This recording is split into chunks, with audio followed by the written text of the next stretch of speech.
Welcome to the Homeschool Mom Chat. I'm so glad you're here. This is a conversation that I have been asked to have with other people that are trained or engaged in this community to help support women who are challenged by certain hormone challenges. And so today I am delighted to bring you Rebecca Paisley. She is a hormones coach, and we're going to talk about an Ayurvedic approach to holistic hormones. And so what I'm thinking about is PMS, because as homeschool moms, we are challenged with those PMS days. Very rarely is that a discussion point. I wrote about it in my book, and I encourage people to please just take a day off, because as time goes by, your children will pick up hints that this is an important day or week or however long it is for you to shift gears, that maybe we need to shift gears. They'll pick it up, but it's useful for you to put it as a reminder, even for your children's sake.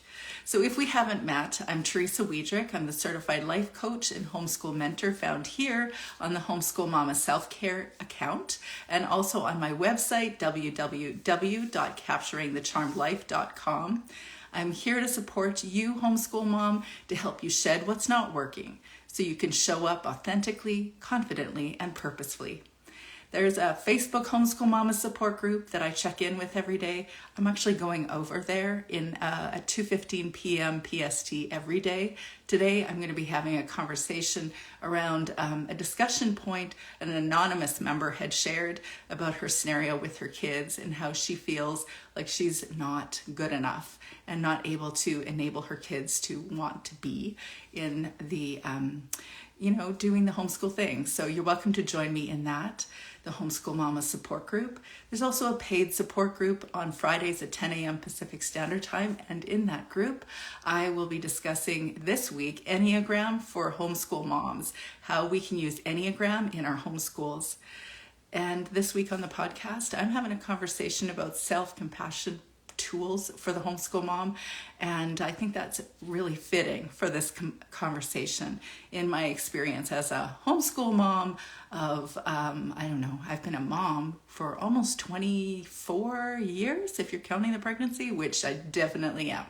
So I am so delighted to share a conversation with you today with Rebecca. So I'm inviting you, Rebecca, to join me.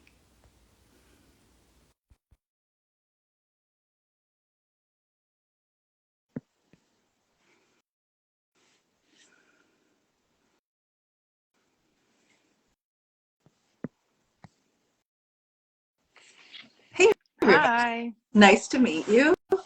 nice to meet you. So what part of the world are you in right now? I am in Colorado. Colorado? Yep. We're not so far away. I'm in British Columbia. Oh, I okay. still got snow on the ground, but I'm at the bottom of a mountain. Are you in the mountains or a different area? I'm at the bottom of the mountain, so we're at like 5,500 feet. So there's not a whole lot. We have a winter storm coming through actually tonight through Thursday, but most of the snow's up at 10,000 feet right Oh, now. that's wild. I think I'm Yeah. actually at 3,000 feet where I am. But I hear I'm supposed to be like almost summer type temperatures for northern Canada by the Wow. weekend, but that's like 5 days away. That's a long time for the weather people. Yeah. So I would love to hear from you, your story, how you got into this hormones based world besides, the really obvious that you might actually have some experience with it. Yeah. Right. So, yeah, I kind of got started into this based off my own problems. Since I was like 18, 19 years old, I always had period problems. Um, Struggled with like trying to use birth control and having that turned completely sour and realizing that wasn't the answer. And then, having excruciating pain where I couldn't get out of bed. Yeah. Um, and then the lovely mood swings that often accompany our cycles. Yep. Um, and I got really sick of modern medicine because the only thing that they kept offering was Birth birth control. control and surgery. Mm. They're like, well, you can take birth control or you can have surgery. Yeah. And I was like, neither of those options seem like the right, it just didn't sit well. You're like, there's got to be something else out there. Yeah. Um, And so I started digging into just like alternative practices, looking at nutrition and Chinese medicine, and then eventually stumbled on Ayurveda. And it kind of was like, oh, this is like a blueprint of like how to keep your body in balance and keep things in check. Um, and so, like, working on my own and with some other practitioners for about a year or so, I was able to regulate everything and get everything back to normal. And now I just kind of avoid the gynecologist as much as possible because it's like you don't really have the answers I want. And And you're doing so, working. yeah. And so then after I kind of had my healing experience, I enrolled back in school and I'm about to finish a master's in Ayurveda. Cool. Um, yeah. And it's like I started talking to other women and they all had the same stories of like, well, they'll give me birth control, they'll give me antidepressants, they'll give me this, I like they'll offer me a hysterectomy, but they would never like there was no other options. And a lot of people like need to know there's other options Tell me, because okay, so give me a one-on-one on Ayurveda, assuming that other people aren't familiar. I come from a very crunchy town, and you're in Colorado, so I'm going with you too. yeah. Yeah, I don't know if you know, like we live in Nelson, BC, and it's like known as a crunchy town. But so I have learned all manner of things. Also, I absolutely love acupuncture, but give me the 101 on Ayurveda. So Ayurveda is the oldest healthcare system out of India. Its sister science is yoga. And so it's based off of like the most basic description would be it's based off the five elements. Yeah. So you have earth, water, fire, air, and space as the five elements. And everything in the world is made of these five elements, including us. And each person, like, not everybody's going to have like 20% of each element. Some people will have, 5, 10, 30, and everybody is going to be different. And so it teaches you how to use the food and your lifestyle choices and herbs to balance the elements in you. Like, we all are always going to have certain tendencies as a person. If you could think of it like, type A, type B personalities, like one person's always going to be the list maker that needs to get things done. The other person's going to be the slow mover that's very methodical. Um, and so it's like just to keep it in balance where it's not going to an extreme, Yeah. where it goes to severe mood swings or lots of cramping, or missing periods, or lots of acne.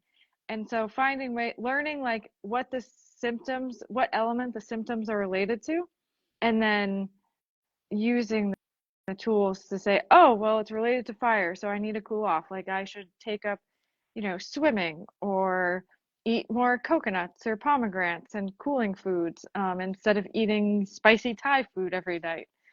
Um, so that's a basic overview of it. So I would love to hear what kinds of principles you typically use when you're coaching women who come to you, how you approach that or how you assess that. So we go through a pretty detailed assessment form, similar to what you would get at a doctor's office, but it's going to go more into like what foods are you eating, how are you eating, when are you eating, what do you do all day, do you rest? A lot about your digestive system. Ayurveda is really big on all your imbalances start in your gut, which is modern medicine is starting to figure out. So that's a nice bonus.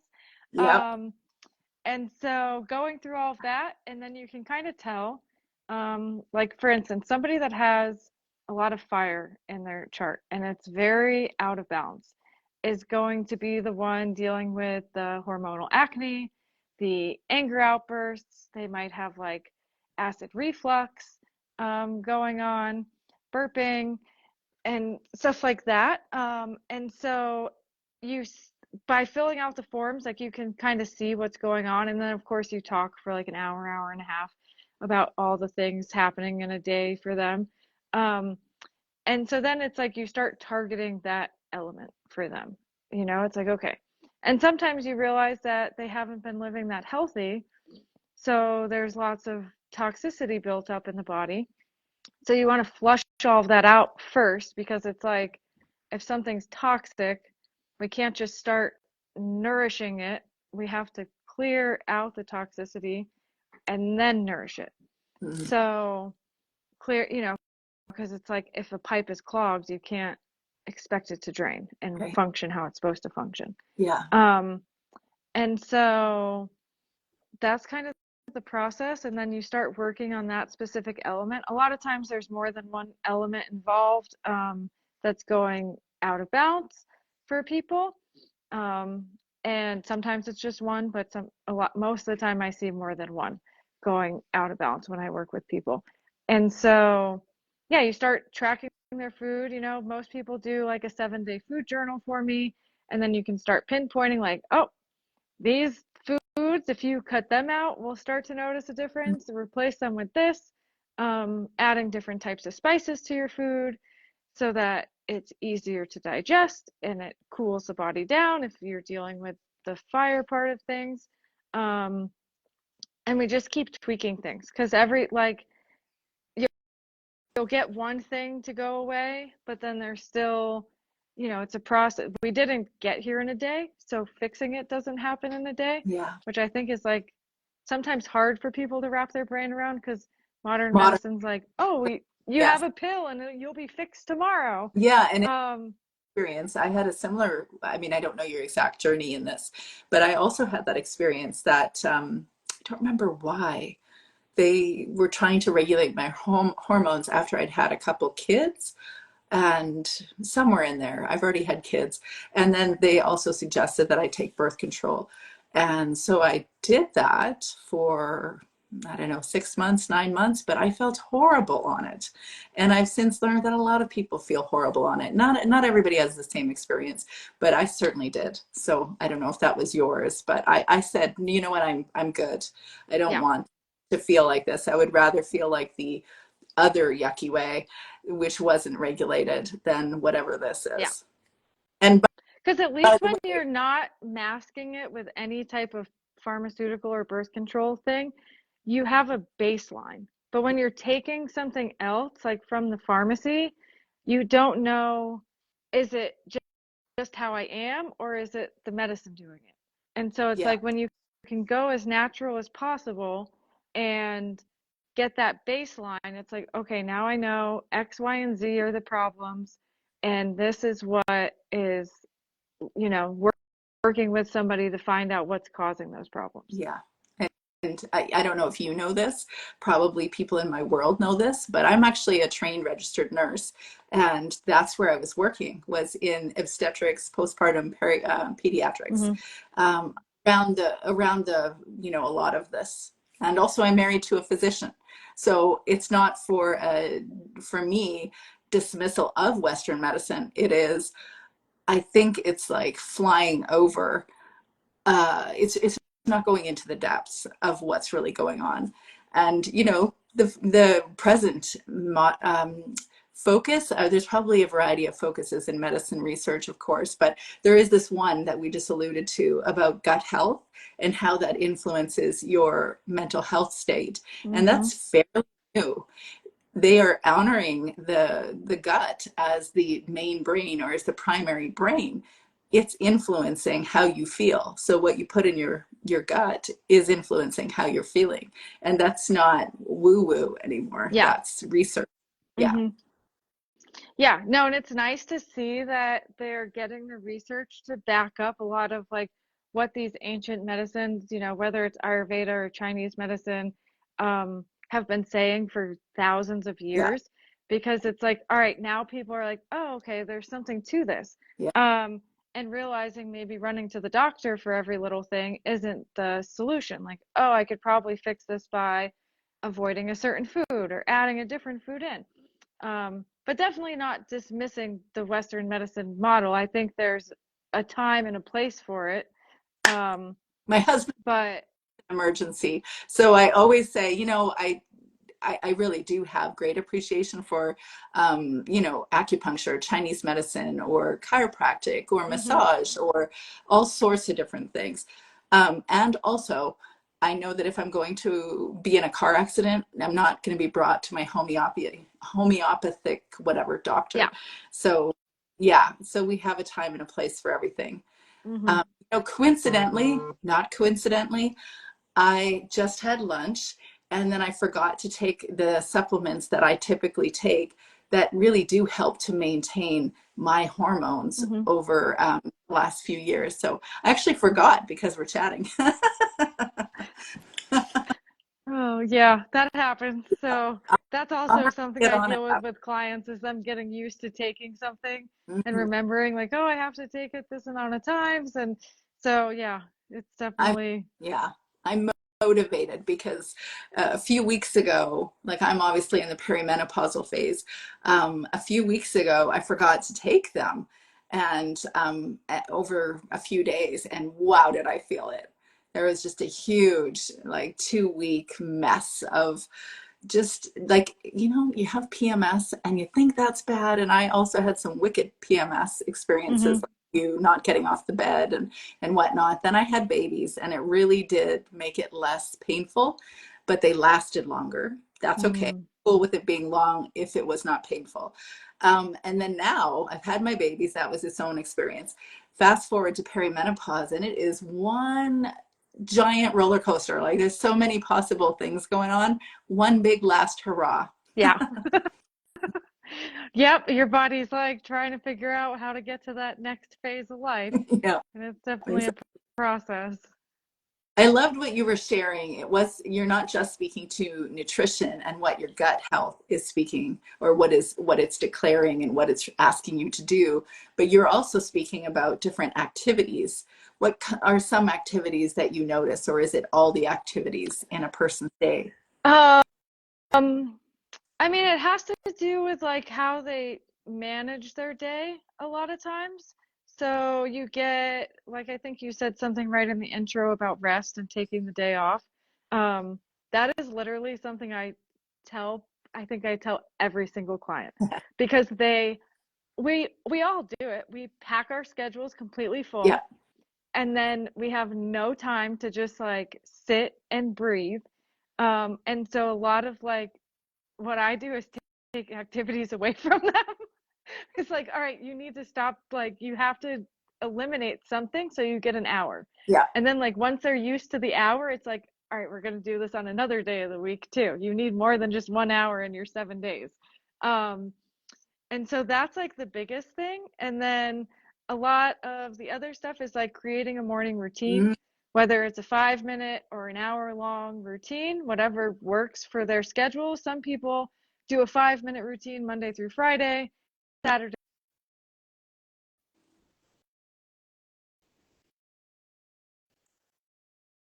So, but creating that time for yourself in the morning, like even yes. if it is only 5 minutes, is like sets you up for like, okay, I'm allowed to take a pause when life gets a little stressful during the day. Amen. And it like, it reminds you mentally like, oh, I can do this. Yeah. Um, and then also like trying to get an evening routine where you're not just zonked out in front of the TV for an hour. And there's a lot of just like, education around like the blue light and watching that before you go to bed and how it stops you from making the melatonin that you need to go to bed. And that's why it's hard for you to fall asleep. Um, and then as far as like activities go, I mean, I definitely promote a lot of exercise, whether it's yoga or walking or swimming or weightlifting. Everybody has their own thing that they can get into as far as movement and exercise go. So I try to find what's going to be sustainable for the person.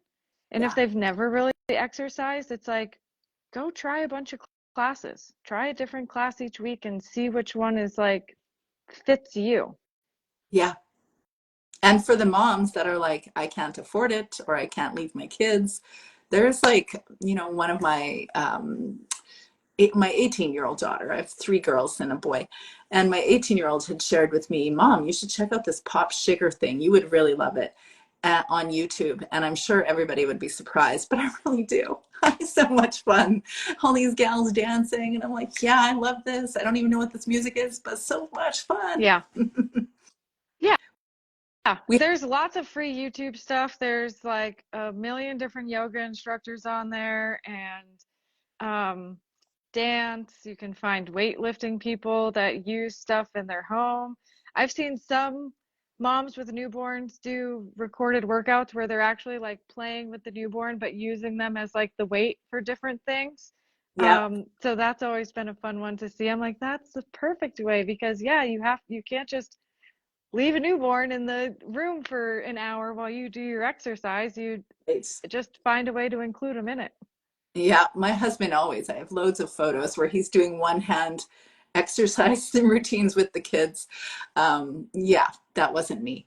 But I definitely did, all sorts of different activities. But I still, even to this day, I find I need to do something that actually probably at least 4 times a week. I have to burn off tension. I need to build up a sweat and I need to actually go hard at something. And that's just I don't know, a stress burner. It's super useful, Yeah. especially with kids underfoot, like kids with you all the time.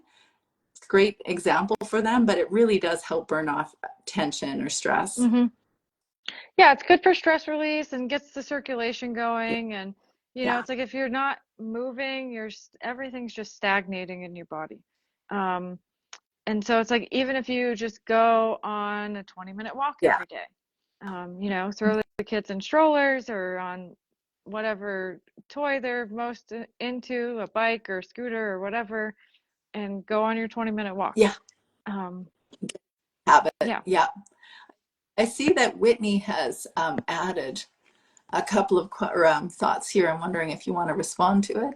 She said, I'm super interested in this. I went through hormone imbalance issues, but addressed it more through a functional medicine approach via vitamins and minerals.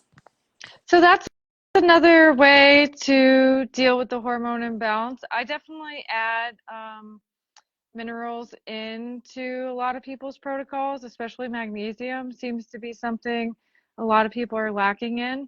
Yeah, Um, and then instead of vitamins, it's more herbs.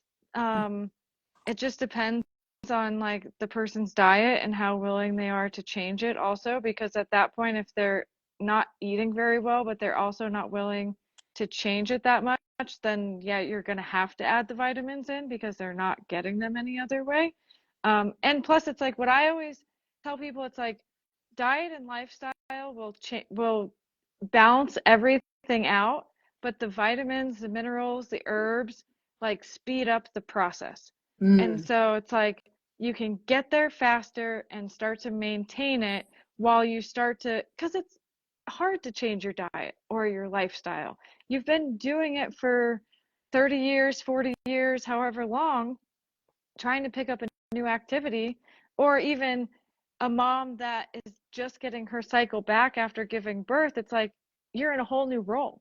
So, yeah, like, trying to change things when everything in your life already changed from having a kid um, can be hard. So that's where like the vitamins, minerals, herbs come in because it's like it can give you that support that's needed while you start to try to figure out, okay, I can meal prep this so it's ready. I can, these things can happen or make it more manageable. Because it's like we can't overhaul our whole life in a yeah, day. yeah. It Just takes a lot of time. yeah, it really does. Um, and you never get to a stasis either because then other things happen, and then you're like, oh, look at my body doing these 2 cycles a month now. Is this a joke? Is this normal? Is this Yeah. okay? Um, but there's always like a shift. There's always shifts that we experience. When you were talking about magnesium, I've noticed that I eat more dark chocolate if I haven't had magnesium. It is Yeah. directly connected. I Hmm. mean, Yeah, and dark chocolate's a great, just don't go for as dark as you can get because then yeah, there's less and less sugar in it because the right. sugar's just going to throw it back off balance. But yeah, it's like go ahead and have the dark chocolate because it has the magnesium in it that your body's searching for. And then if you can find ways to increase the magnesium throughout the month, a lot of times those cravings go away. They do. You know, you're Yeah. not looking for that sweet tooth thing, because it's like you don't need it. Your body has what it needs to do its functions. So I found it interesting. Whitney is saying, I think sometimes it's the sheer volume of choices that can be a little paralyzing for some moms. Totally true. I think that when we hit a wall, when we start feeling really not good, or we become aware that we're not feeling good, then we ask ourselves, okay, what do I do differently? Because this isn't right. And in my experience, it isn't always just localized to the food you eat or the activities you do. It's also how you're engaging in relationships, how you feel about yourself, or the stressors that you're addressing. How are you addressing them? All the big life discussion points. It's all of it. Hmm. Yeah, and I think it's like, especially when you step into the wellness world, everybody has an opinion of this is the best way to do Yeah. it. Oh, you have to do it this way. So it's like, all right, now there's 100 people telling me they have the best way, but which one is actually the best for me? Yeah. Um, and so that gets really, daunting at times. You're like, I don't even know, like, I'm done. I can't even open the Pandora's box because I don't know where to go from there. And it's like you have to just, what I always found, like, especially when I was struggling with my cycle and I just didn't know, I was like, well, the regular doctor doesn't have the answer. Like, there's got to be something else. It's like you just you kind of have to go down the rabbit hole and start reading about the different therapies, the different modalities, maybe test some of them out. Some practitioners, have free trials or discounts for new customers and stuff, so you can go and see if you like it, if it's something that works for you. Because not everything is going to work for everybody. Yeah. You're going to find the thing that you really are like, this is it, um, and go with it at that point. Yeah, it's interesting. I had a friend who was speaking about the blood type diet. I don't know if you remember that one or if that's Oh, predating. yep, I have. No, I have that book actually. Yep. My registered dietitian friend said, not, that's not real. But I still see the blood type that I am and the kids that are similar to me. We eat similarly. And my husband and the other kids who have similar blood types, they also eat similarly. Hmm. And I do not want to eat as much peanut butter as my husband eats. So I'm early born to be a farm girl. And it bears out in how I don't live in a farm, by the way, but Yeah. I definitely eat a certain way, and I find it Hmm. interesting. We do have those tendencies. Yeah, no, I was one a naturopathic doctor here in town recommended I read the book at one point in time, and I was like, all right, I don't know. Like, is there any science behind this? Like, do they know what they're talking about? And you couldn't really find anything. Everyone's like, oh, that's woo-woo. There's no data. Um, but I was like at a point where I was like, well, what I'm eating now isn't working. So might as well try it. Um, and I did notice it's like the more that I eat in line with like my ancestral roots of things, of where it's like your body remembers all of those like generations before you and what they've thrived off of. There, Um, I do truly think there's something to that, and I'm cool with going down in the woo-woo phase or the yeah. woo-woo what because Hmm. I tried being vegetarian for 4 or 5 months, and I was passing out all over the place. When I had a little bit of red meat of some sort, boom, I was fine again. That's why I was talking about being a farm girl. Yeah. Whereas my husband, like, I could be pescatarian, no problem. Hmm. Yeah, so I try to be I have the similar thing happen to me where I try to be vegetarian and had all these health problems, and that's when the naturopathic doctor recommended I read the book. Um, and she gave me my blood type and stuff, and I was like, oh. And I like at first I was like, no, no, I'm not gonna do that. Um, but then I was like, I can't deal with this anymore, so I'm just gonna go buy some chicken from the farmer or something. And I did, like, within 3 days, felt way better. I was like, oh, that's the missing piece. Um, and that's one aspect where like Ayurveda really pushes a vegetarian diet. Mm. Um, but there is texts from back then where like there's certain meats for certain people. If you have a higher digestive fire where you're one of those go-getter, to-do list makers, get things done type of person, like you can handle the heavier red meats and the game meat and any of that stuff. And then if you have a like slower, not as high fire, you do better with the lighter meats, with the chicken or the fish or some. Um, I really hear us, the bigger context or discussion point is that it's very individualistic. it is. And that's why a lot of times it's hard. Like, I get a lot of requests, like, oh, share what you eat in a day, like to balance your hormones. And it's like, I know a lot of hormone coaches recommend the same things, like eat this during this phase, this during that phase, this and that. And it's like Ayurveda's not like that. It's very like, what elements are you dealing with today? Because Yeah. what you're dealing with, you might have indigestion today, and then tomorrow you could have acid reflux going on. And there too, indigestion where your stomach's just bloated and crampy is air and space problem where the acid reflux is more fire related. And so what you eat day to day could shift. Um, and I feel like it should. We're not gonna feel the same we feel every single day. Our lives, we're constantly changing, just like nature. Yeah. It's constantly preparing for the next season, growing, evolving. Um, and so that's why rest and like tuning into yourself is so important. Because if you take that time, then you realize like, oh, okay, this is how I am today. Like this is what I need to feel good today. Whereas when we just go, go, go, go, go, we just Yeah. grab something and Ignore, we eat it and ignore don't it. think anything of it. Yeah, exactly. Ignore it and wonder why we can't continue to function at the same pace, Hmm. which really, yeah, it really doesn't make sense. And yet it does because our culture is so productivity oriented. Yeah.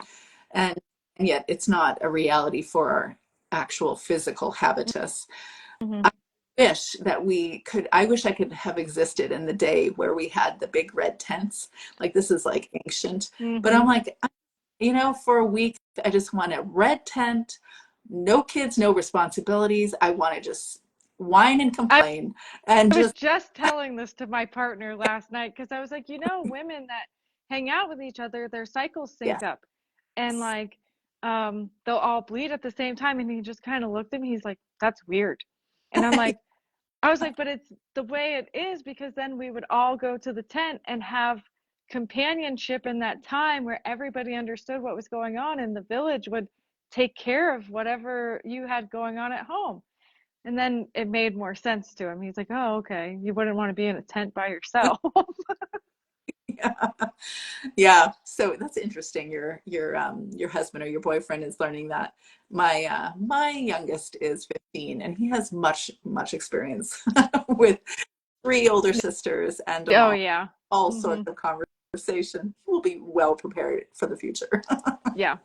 Yeah. Yeah, It's he has no sisters, so it's like this yeah. is all in very new, and most women don't know about their cycle Yeah. unless they start having problems and they don't accept the Western model of care, then they start to learn about it. But a lot of people are like, I have phases of my cycle. What? Like, huh? Or you start to learn about it when you are trying to conceive, because Yes. then you're like, oh, I can't get pregnant every day of the month. Um, and start to realize like there's other things at work during each phase. Yeah. And when I started noticing that I was being very unpredictable, perimenopausal kind of unpredictable, Mm-hmm. I charting it in a very different way, a much more detailed way. So I would chart it also based on my emotions and how it's Mm-hmm. day. And you would think that you could, I don't know, at least for me, at first glance, I would say it looks like something that I could BS to myself, that I could just like make up stuff. But if I would just matter of factly say, yeah, I feel pretty good today, I probably was not within the 3 days before my period. It was really, really clear. Mm-hmm. Also, so in my homeschool days, and I write this in my book, but you could tell it was my period just because I would say, you know what? I think I'm going to go buy some potato chips. And I kid you not, I mean, the entire family knew that I was going to have my period because, and I would tell myself, but not this time. This isn't my, I'm not premenstrual right now. This is just because I want potato chips. But it Yeah. was my period every Hmm. time. Yeah. Yeah, no, and I always have clients chart everything. It's, I think, especially important for people that think or have been diagnosed with PMDD, which is Mm-hmm. a much more severe case of PMS, because all of those mood shifts start to tell you like what's going on throughout the month. Yeah. Um, and it never happens overnight. Like, the first month of working together, all of a sudden it's 8 days instead of 12, but it's still there. But by charting it, they're like, oh, I am making progress. You can really start to see, like, okay, I shaved a couple days off. Okay, I shaved off a couple more. Because you're working real hard to fix everything, but you don't really find anything out until that luteal phase and the menstrual phase Yeah. come, if what you were doing has been working or not. Um, so I feel like charting is like huge, Cute. because just by charting you can tell so much. And then when you start to see that your little check marks are getting back up to where they were last premenstrual phase, you're like, oh, okay, it's Here I time am. to Yeah. rest, or this is what's going on. I need more space. I need to go do this. And so, yeah, I think that's important. Yeah. And for the sake of the children, really, Yeah. it's valuable for us to just identify this is likely to be the week or whatever it is for you, that I will start to feel more whatever, Mm-hmm. some big emotions, Yeah. that's normal. I definitely want to normalize this. So really, I appreciate you having a conversation with me. When I first started Instagram, I don't think I would have imagined that I'd be talking about periods and PMS. And even one of my girls a few months ago said, "Are you going to talk about that publicly?" And I'm like, heck, this is the homeschool mama self-care account. And most of us, not everybody, but most of us are indeed experiencing what we're talking about. So Yeah. thank No, my family's the same way. My parents are always like, people don't usually talk about this so much. And I'm like, Time to well, this change. is what I do, and people need to talk about it more. I was like, it's been in the closet for so long, and people just think it's normal to have all these problems when it's Yeah, not normal. Like, and there's ways to manage it and fix it and make your life more enjoyable every month instead of having 2 weeks of hell, um, that exactly. just knock you out. Yeah, and it's been in the closet since before closets existed and Yeah, humans. It's kind of time. So bring it on. yeah, Yeah, thank you for joining me in the red tent, although not really, because anyway. yeah. Thanks for where For can people sure. where can people Um, so people can find me on Instagram here, Rebecca underscore underscore Paisley, and then my website is rebecca-paisley.com. Those are the two best places to find me. If you head to the website or the link in my Instagram, you can sign up for an email list to get different info that way. And yeah, that's the best way to find me.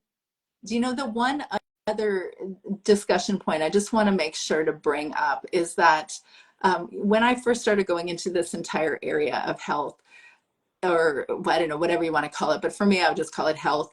I met Dr. Amen, Daniel Amen.